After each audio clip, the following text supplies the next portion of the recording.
জুলাই মাসে ১ তারিখ না পড়তে পারতে অন্নপূর্ণা ভান্ডার কিনে ৩,০০০ টাকা প্রত্যেকটা মহিলার অ্যাকাউন্টে কিন্তু ঢুকে গিয়েছে। এই টাকাটা কাদের ঢুকেছে? যাদের অনলাইন যারা করেছিল, অনলাইন দরখাস্ত যারা করেছিল অন্নপূর্ণার জন্যে, কিন্তু তাদের ৩,০০০ টাকা করে কিন্তু ক্রেডিট হয়ে গেছে, এমনকি অ্যাকাউন্টে ঢুকে গিয়েছে। তা অনেকে বলছে আমার এসএমএস আসছে কিন্তু আমার অ্যাকাউন্টে টাকা ঢুকছে না। তা আমি বলব তোমরা ওয়েট করো।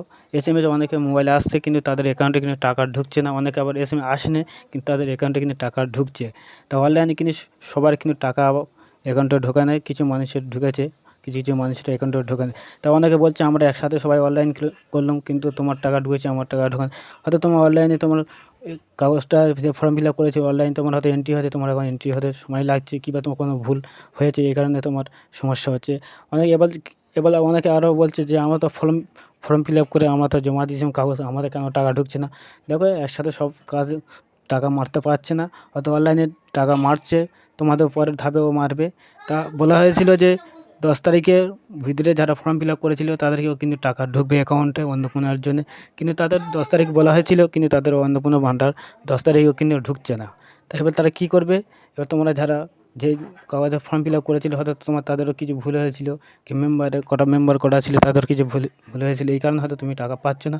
তাই একমাত্র তোমরা কী করতে পারো, ওই কাগজটা যে একটা রিসিপ্ট দিয়েছিল সেই রিসিপ্টটা নিয়ে তোমাদের পঞ্চায়েতে বিডিও অফিসে তোমাদের আশেপাশে যেটা আছে সেখানে যাও, সেখানে গিয়ে দেখো তোমাদের কী সমস্যা আছে না আছে, তারা একমাত্র বলে দিতে পারবে, কিন্তু অনলাইনে ওরা বলতে পারবে না। আর ওখানে এবার তোমাদের কোথায় যেতে হবে, যারা অনলাইনে যারা কাগজ জমা করেছিল অনলাইন থেকে, তোমরা যে স্লিপটা আছে তোমরা অনলাইনে স্ট্যাটাসটা চেক করো, ওখানটা তোমার কী দেখাচ্ছে ইজেট তোমার অনলাইনে কী স্ট্যাটাসটা দেখাচ্ছে তুমি সেখানটায় দেখো। তোমার দোকানে যাও, তোমার সেই যে অনলাইন করেছো সেখানটায় যাও, গিয়ে চেক করে দেখো তোমার কি ইজেট দেখালো, কি পেন্ডিং দেখো, পেমেন্ট কি সাকসেসফুল হলো, সেখানে একটা কিছু দেখাবে। তা সেখানটা তোমরা যাও, গিয়ে দেখে নাও।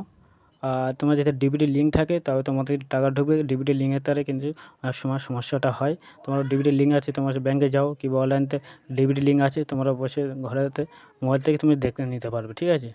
তা ভিডিওটা আজকের এই পর্যন্ত। ভিডিওটা ভালো লাগলে ভিডিও লাইক কমেন্ট করো, আর ভালো ভালো ভিডিও ইম্পর্ট্যান্ট আবার তোমাদের দ্বারা আসতে চলেছে।